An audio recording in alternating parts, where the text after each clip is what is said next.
it please the board, my name is Charles McGarry. I represent the respondent, Mr. John Carney, who's seated here to my right. Mr. Carney was found to have committed two instances of professional misconduct. The evidentiary panel in this case found that Mr. Carney had failed to segregate his personal funds from client funds in his client trust account.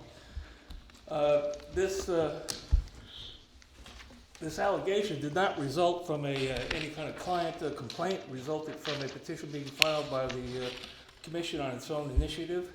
And I believe that the Commission did so on the basis of a misreading of case law and not under any misunderstanding of the facts.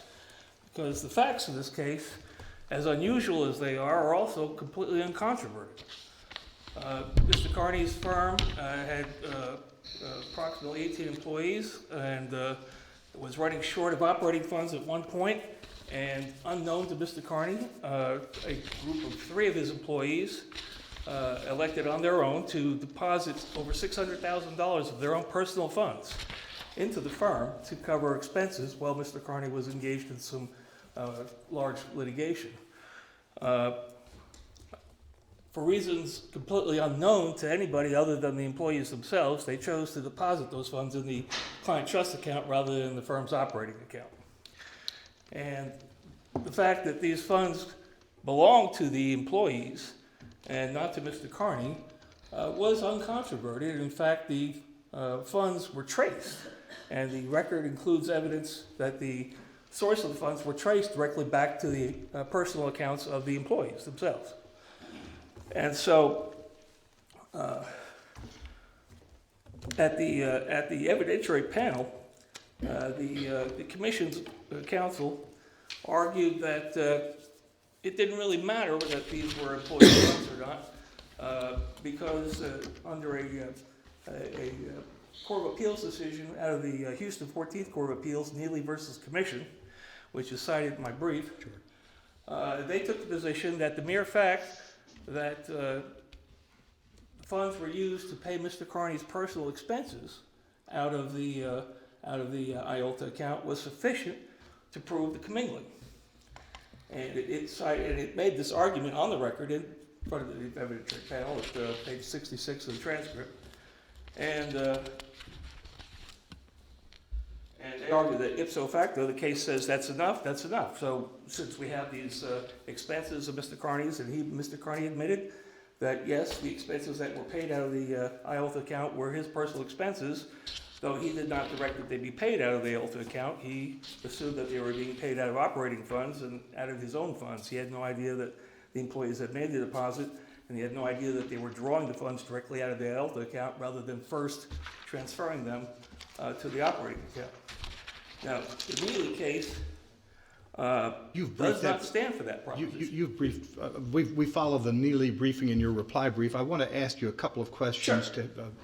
First, I'm interested in what I read as your agreement that scienter is not a requirement under Rule 114, unlike many other disciplinary rules. Yes, I agree that scienter is not a requirement. And then would you agree that it would be a violation of 114A if client funds were in the same account with lawyers' funds?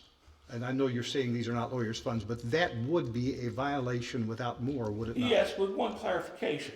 Obviously, the Rule 114A also provides that as the attorney earns funds, obviously there's going to be some very short period of time where the funds of his will be in that account, as they would be for any attorney, as you issue bills and they're not disputed and then, before you withdraw them. But apart from that, yes, if these funds, if these $600,000 in funds were Mr. Carney's, and they had been deposited by him as they were in the Neely case, yes, it would be a violation. Then under 114C, if the withdrawals are to anybody other than an entitled person, and I think your point is the law firm upon earning fees may be an entitled person.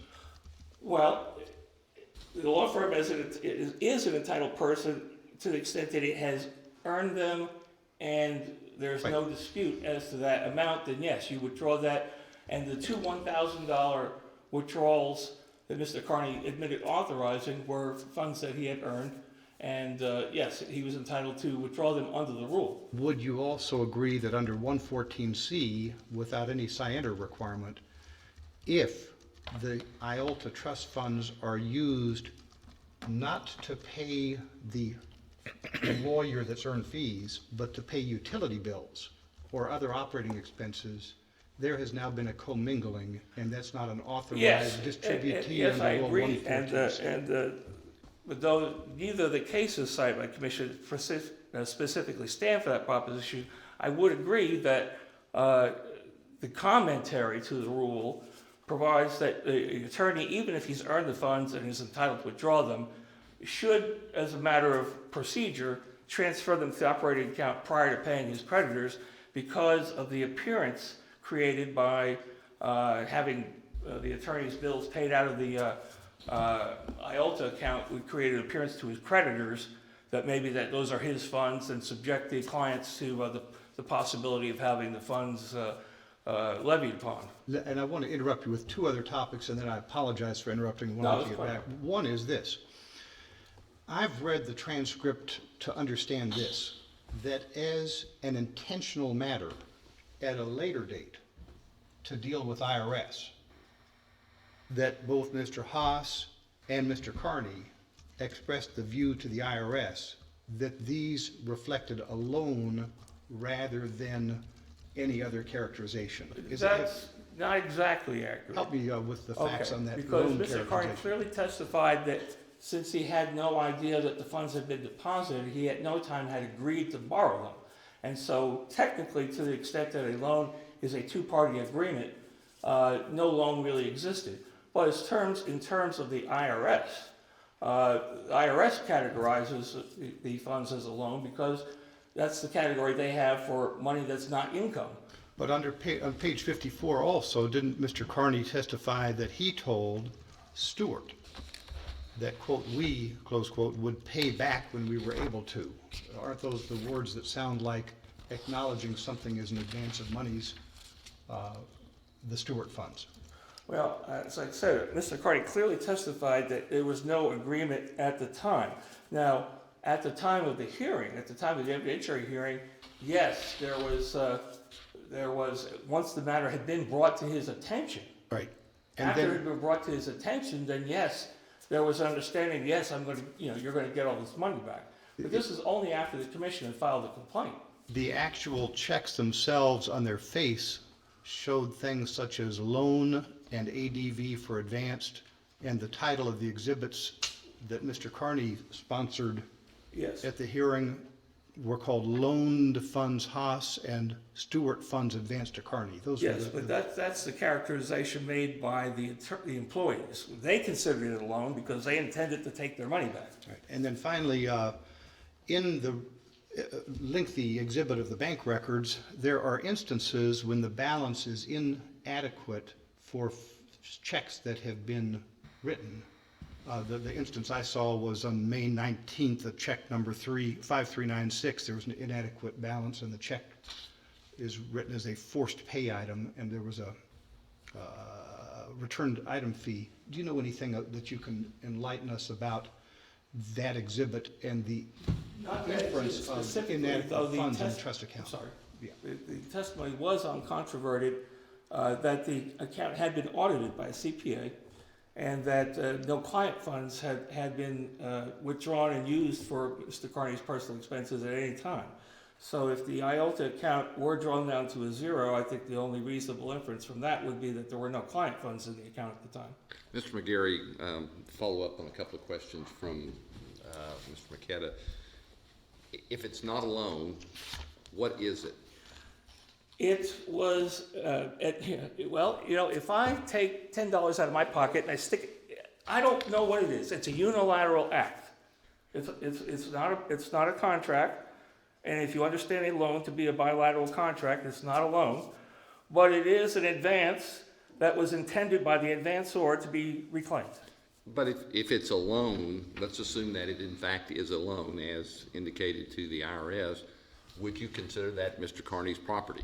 If he had agreed to it, then yes. Okay, and if it's a gift, would you consider that his property? They liked Mr. Carney and they wanted to see him do well and they gave him the money. You still have the option of accepting or declining a gift, and if he was not given that option, then it's still not his property. I'm just trying to figure out what this was because Yeah. it clearly, the money was put in there.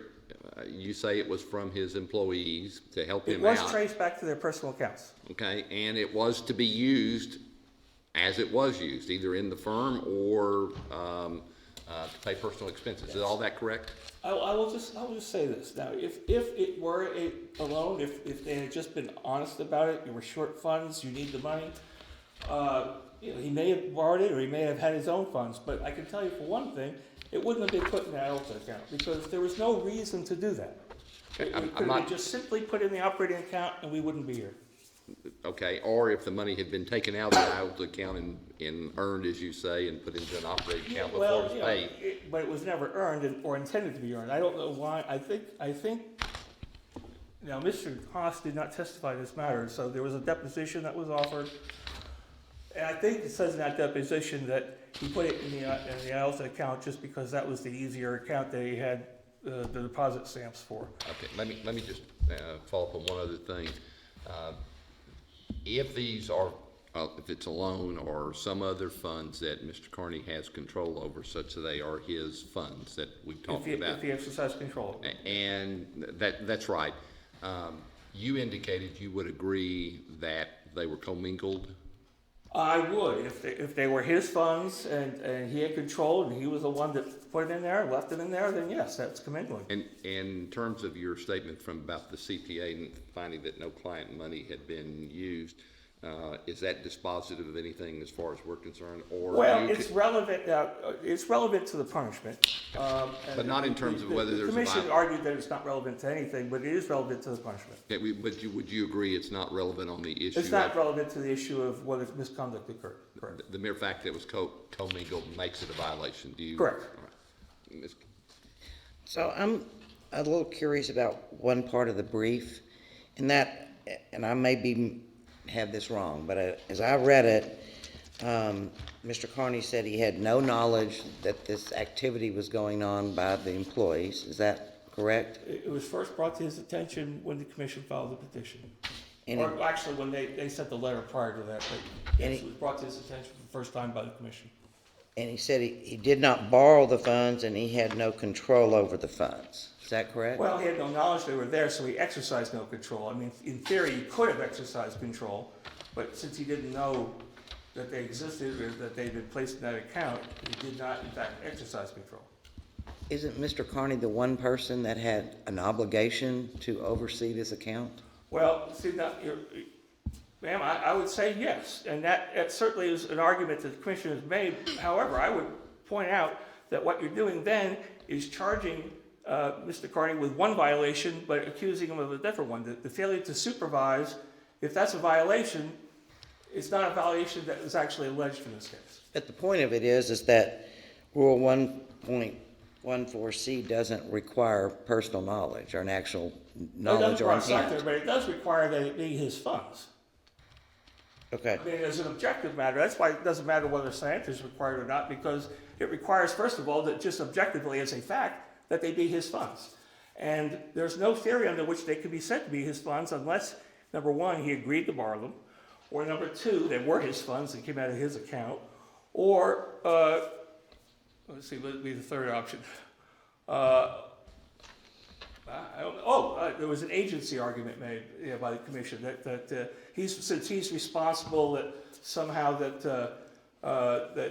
he's responsible for all these actions, and in one sense, yes, but as far as establishing a legal agency, the actions in this case were not within the course and scope of the employee's employment, and in fact, they were directly contrary to instructions that he had been given, that the employees had been given with regards to the handling of funds and the fact that non-client funds were placed in an operating account. The employees had been trained on this.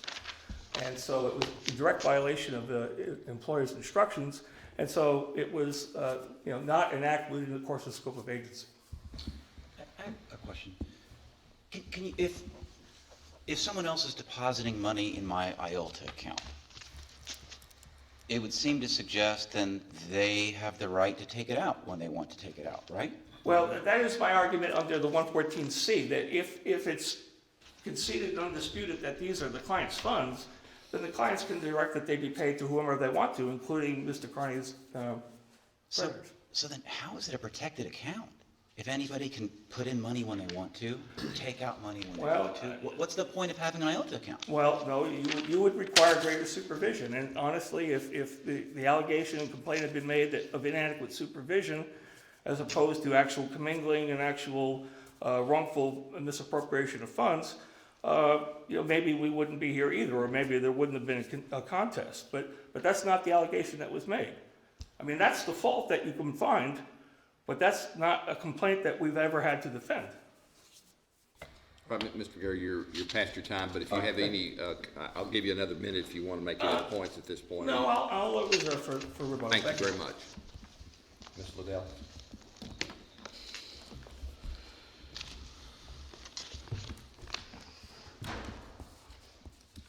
May it please the board. The main issue in this appeal is simple. It's whether the record provides any reasonable basis to support the panel's findings that Mr. Carney violated the rule against commingling in violation of 1.14a and dispersed trust funds to those not entitled to receive them under 1.14c. The evidence in this case plainly shows that Mr. Carney at all times treated the trust account as his own account, and in doing so, routinely mishandled and misused fiduciary property. That's exactly what these rules were designed to prevent. The bank records speak for themselves. They show that he used the account as his operating account and his personal checking account, and not just once or occasionally, but over and over again.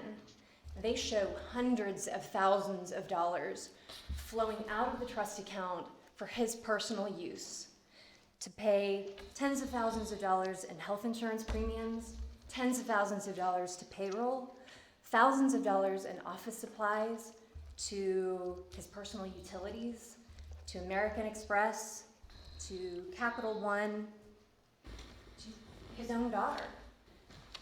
And that's just April. Your focus is right now on 114C. Help me with a 114A question.